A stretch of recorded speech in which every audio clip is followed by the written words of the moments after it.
para proteger gente, casas, infraestructuras, caminos, cultivos y parcelas contra erosión, deslizamientos y desbordes de ríos. Se aplica una multiplicidad de técnicas para reducir los riesgos identificados.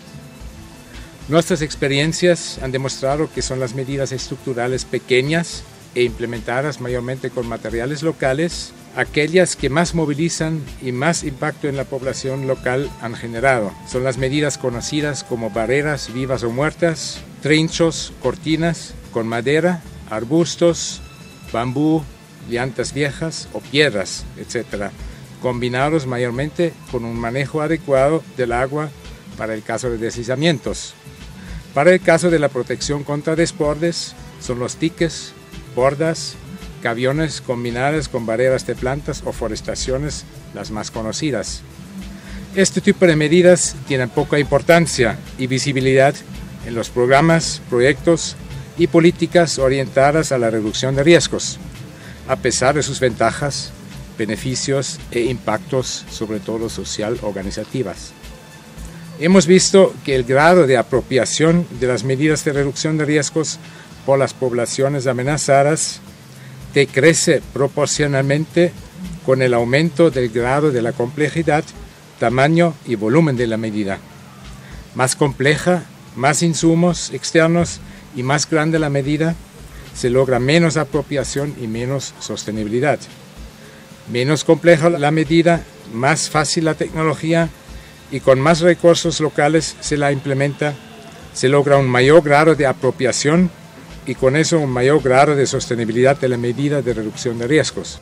Estas medidas, además de lograr una mayor sostenibilidad, tienen otras ventajas. Son más económicas y de bajo costo, sin necesidad de extensos y costosos estudios, de fácil entendimiento, de rápida y fácil implementación, con impactos y resultados eficientes e inmediatos mayormente, de fácil multiplicación, ayudan a consolidar la identidad cultural local y la capacidad de organización comunitaria. Y además son medidas que se puede ver y tocar y que movilizan a la gente y son atractivos para documentar y difundir.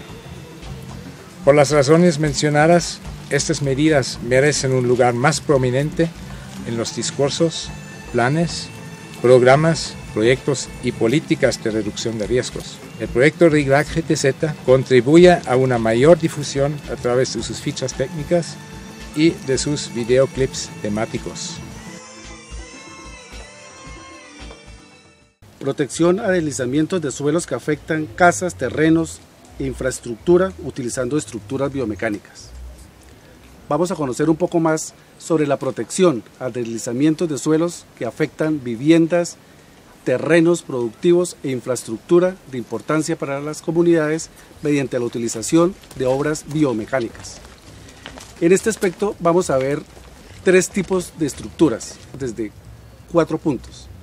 El primero, ¿para qué sirven? El segundo, ¿cómo funcionan? El tercero, ¿cuáles son sus beneficios y sus ventajas con respecto a otras medidas estructurales con costos económicos quizás más elevados? Y el cuarto y último, el tipo de materiales que utilizamos y las herramientas que requerimos para ejecutar este tipo de actividades.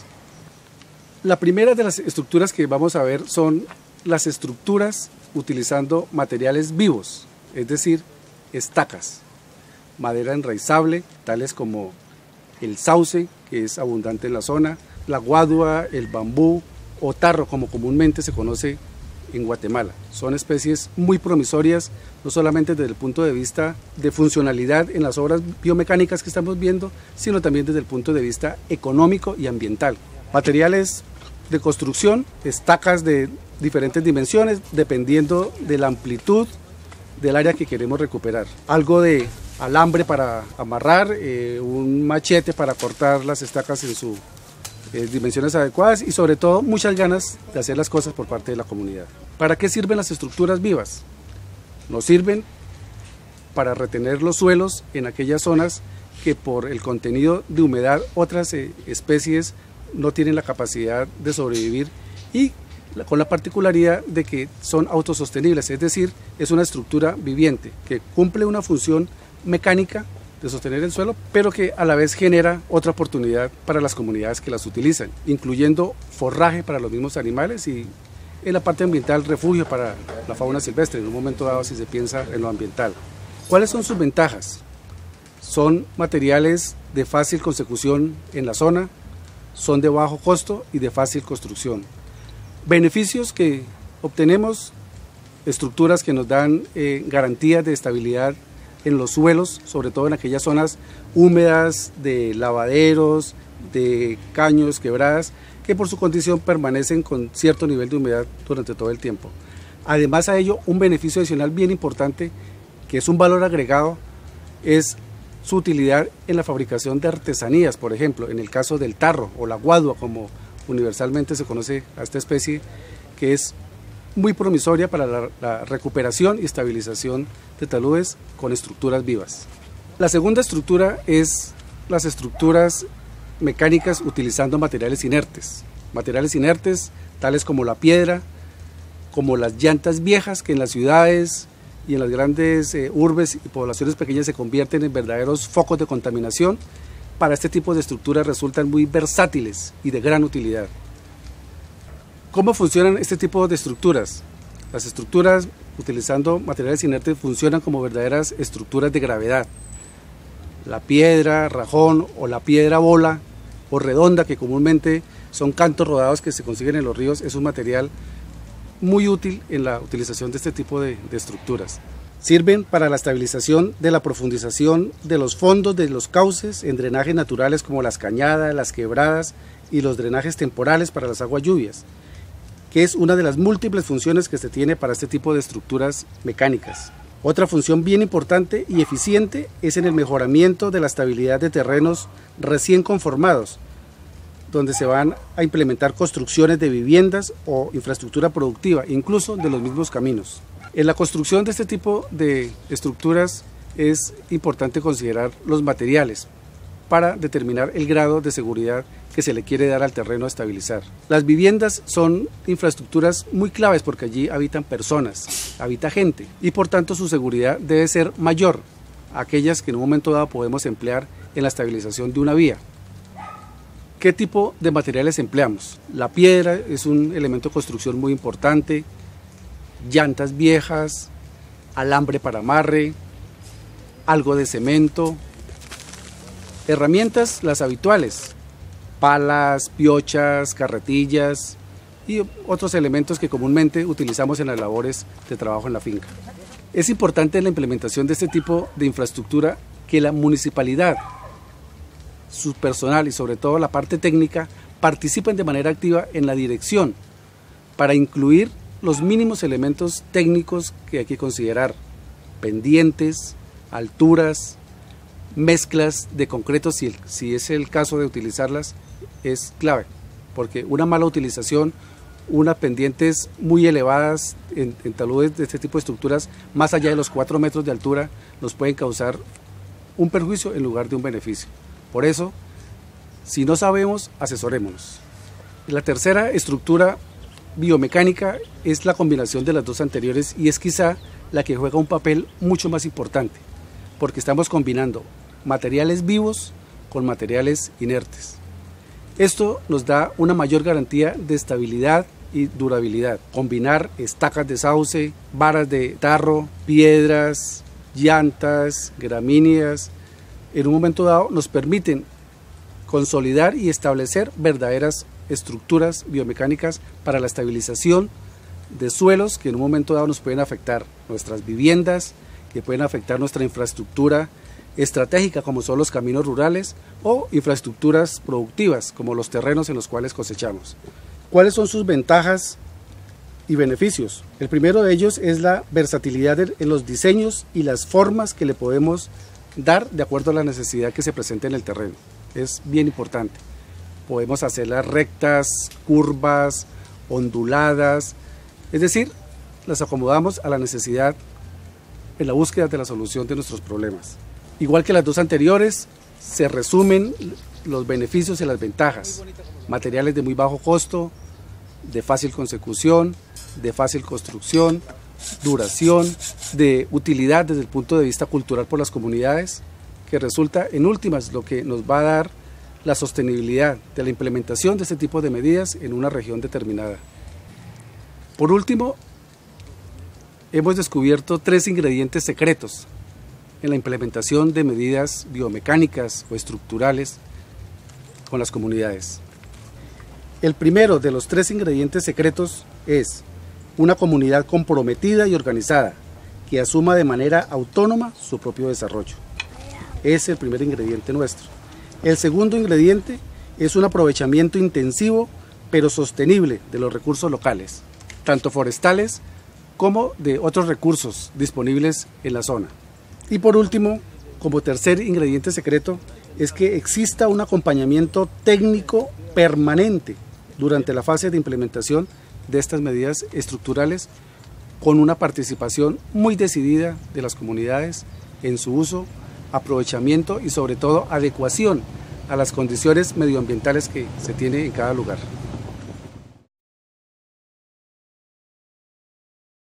Protección de viviendas y caminos contra deslizamientos a través de la construcción de muros con llantas. Este tipo de estructuras utiliza la llanta como elemento principal, por lo tanto es muy fácil de conseguir en la localidad. Este muro con llantas tiene 2 utilidades importantes. La primera es estabilizar los taludes en riesgo por deslizamientos, y una de las funciones más importantes es proteger viviendas y vidas humanas. Tiene ventajas respecto a otro tipo de muros. Este tipo de muros con llantas es mucho más barato que muros construidos a base de piedra. El muro es tan resistente y seguro como un muro construido con piedra. Requiere menor tiempo de construcción respecto a un muro de piedra. Los materiales son fáciles de conseguir y la llanta reduce la contaminación ambiental porque se extraen de basureros y ríos. Esta técnica de construcción de muros con llantas representa una única dificultad, y es que en volúmenes grandes las llantas puede ser difícil conseguirlas, y para su transporte, si no es de la localidad, también representaría una dificultad. Para construir un muro con llantas se requieren algunos materiales, cuya cantidad depende del tamaño del muro que se pretende construir. Se utilizan alrededor de 8 llantas por metro cuadrado. Se utilizan las llantas más grandes, RIN 16 o 18, para la base del muro, y el resto puede ser con RIN menor, 13 o 14. Se utiliza también alambre galvanizado para realizar los amarres. También se utiliza un saco de cemento por cada 20 partes de arena o tierra. Para construir un muro con llantas se siguen 4 pasos muy sencillos. Primeramente se hace la nivelación del terreno. Esta nivelación se hace por segmentos o tramos, en forma de terraplén con el ancho de la llanta. El terraplén deberá quedar con cierta inclinación hacia dentro del terreno. Esto dará mayor reforzamiento del muro. El segundo paso es la alineación y el amarre de llantas. La base de las llantas deberá estar plana para hacer la alineación respectiva. Se amarra una llanta con la otra utilizando alambre de amarre galvanizado. El tercer paso consiste en rellenar y compactar las llantas. Este relleno se hace con una mezcla de suelo-cemento en seco. Se utiliza una proporción de un saco de cemento por 20 cubetas de tierra. No lleva agua. La misma humedad del terreno hace que este material se compacte. Este relleno se utiliza para el interior redondo de las llantas, mientras que el centro se compacta con tierra. El paso número 4 consiste en hacer más niveles con llantas, dependiendo de la altura del talud que vamos a estabilizar. Los pasos anteriores se realizan en los siguientes niveles. Las llantas deben ir entrelazadas una con otra con alambre, procurando que vayan más metidas hacia el talud respecto a la fila inicial. Siguiendo estos 4 pasos simples, podemos proteger viviendas y vidas humanas. Recuperación y protección de suelos para la producción agropecuaria con barreras utilizando pasto, piedra y rastrojo. En la cuenca del río Cuilco, que comprende una extensión aproximada de 2.292 kilómetros cuadrados, la mayor parte de los suelos destinados a cultivos limpios son principalmente terrenos quebrados, erosionados y expuestos a la erosión por el viento y el agua. El proyecto Reconstrucción y gestión del riesgo en América Central, después de la tormenta Stan, RIGRAC, ejecutado por la Cooperación Técnica Alemana, está promoviendo la implementación de medidas de conservación de suelos para contribuir a disminuir la erosión de suelo y mantener la fertilidad. En el marco de la recuperación y protección de la base productiva agropecuaria y forestal de los productores afectados por la tormenta Stan. ¿Qué son las barreras?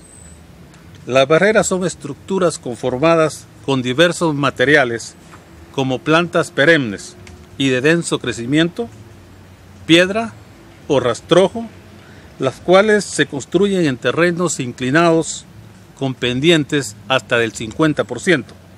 El distanciamiento de estas estructuras va a depender de la pendiente del terreno. Contribuyen a reducir la velocidad del agua, aumentan la infiltración de agua en el suelo, evitan la erosión del suelo y pérdida de nutrientes, aumenta la productividad de las parcelas y en el caso de las barreras con pasto se dispone de pasto en época seca para el ganado. ¿Qué ventajas tienen estas barreras? Son medidas de construcción sencilla con materiales disponibles en la parcela y requieren de poco mantenimiento.